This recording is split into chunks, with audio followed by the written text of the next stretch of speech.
welcome to Scrappin with Sheri and project recipe number 50. Now I'm going back to the Gingerbread Fun collection, but when you look at it on my table, I'm sure you're not thinking gingerbread right off the bat. And that's because I wanted to do something Christmassy, but without all the gingerbread stuff. Now, let me show you what I'm losing in using these sides of the papers. This is cute, it's colorful, but not something I felt like I would necessarily use a whole lot. So I am going to be using the reds for my background papers. Typically, I would not use something so pretty for a background that I know I'm going to cover up most of. But I just decided because I don't think I'll use this, I'm going to go ahead and use the red for the background. Now, I love this stripe, and I love the fact that in this particular recipe, it uses it very sparingly. So I'm going to be using the stripe that draws everything together. The back of it is adorable. I love it. But I'm going to sacrifice it for the stripe on this turn. And I love this dot. Now, the back side of this is cute. Again, probably not something I would use a whole lot. So I'm okay to use the dot on this. And when I look at the cutting guides and where I'm going with this, the one thing that I do want is I want the dotted to be this peachy colored right here. And that is piece A and B. So when I look, those two pieces are 6 by 9. So I'm going to cut off 3 inches first. And I am looking at the direction on the back side in case I want to use this later. I want to keep the directions the right way. So I'm going to cut off the 3 inches, which will be the excess down here first. And that gives me this for borders down the road if I do want it. And then I just need to cut my 6s this direction. Now, when I first looked at this recipe, I thought, wow, it's going to take a lot of the striped paper because what I was seeing was this right here as a big block. Well, you don't have to waste all the paper behind that. So, in doing the striped paper, it's really going to be just several little strips, and then we're cutting those.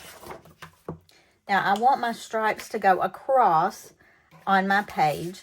So I'm going to turn it this way to cut.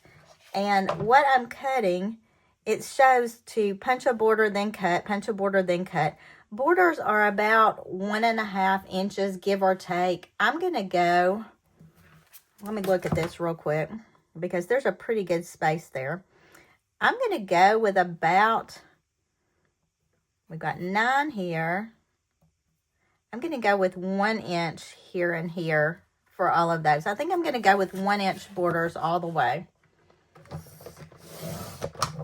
That'll also leave a little of my red showing. So instead of doing a punched border here, I just decided I wanted to cut these straight borders just to bring in this cute little stripe. And then it also shows that paper being paper for the mats. I am not going to mat in the stripe, and I really don't want to mat in this background either. So I'm just going to have lots of stripe left over, which I'm really, really happy about. Now let's see what we're going to cut, or what length we're going to cut these. That's GHIJKL. And it tells me, trim all 3 border pieces at the 4 3/4 mark to make GH and I. So 4 3/4. You know what? I'm going to trim, let's see. It says all 3 border pieces, although that looks longer. Oh, we're taking it off of there. Okay. 4 3/4. I'm just trying to make all my measurements work in my head. And, you know, I'm not mathy, and sometimes I have to mess it up to do it right. But we're going 4 3/4 here. And then trim piece L down to 4 3/4 as well. So those will be our long pieces. And we've got our 4 3/4 here with a little tiny piece left over. All right, that should be all of our cutting because I'm not planning to add the mats to this just yet. I feel like this will be such a cute generic Christmas page that I'm not going to add any extra details until I've got my pictures ready to go on it, and I don't yet. So we're just going to put it together as a generic, really bright colored page. These are going here and here.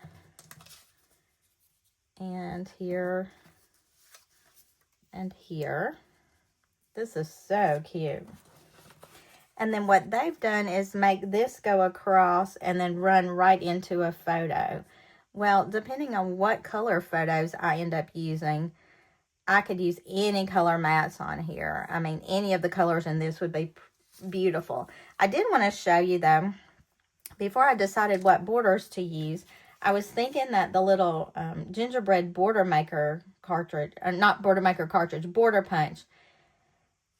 I was thinking the little gingerbread border punch would be really cute.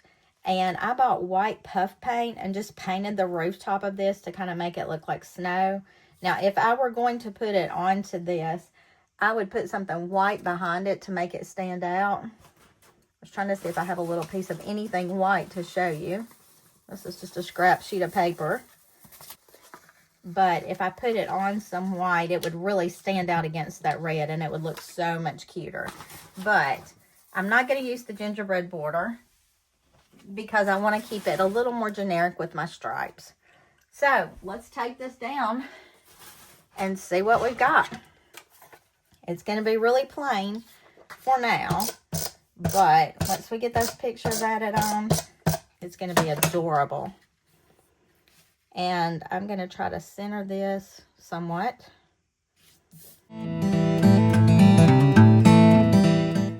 Now, in doing this part, I do want these to be lined up on the outside edges. They're not going to be right up against each other in the scrapbook, but I do want them kind of be lined up on the outside edges. So I'm going to put one on and butt the other one up against it. I have a cheater in that I've got this straight line plaid on my background to help me line these up. So that's keeping my lines across straight.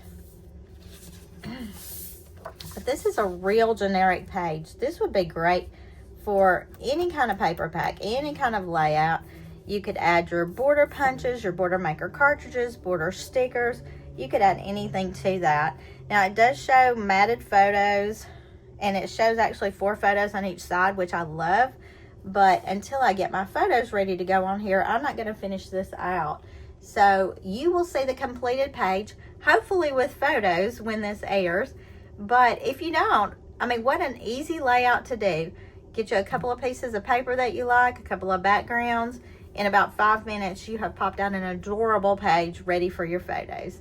So that's project recipe number 50. And until I see you next time, happy scrapping.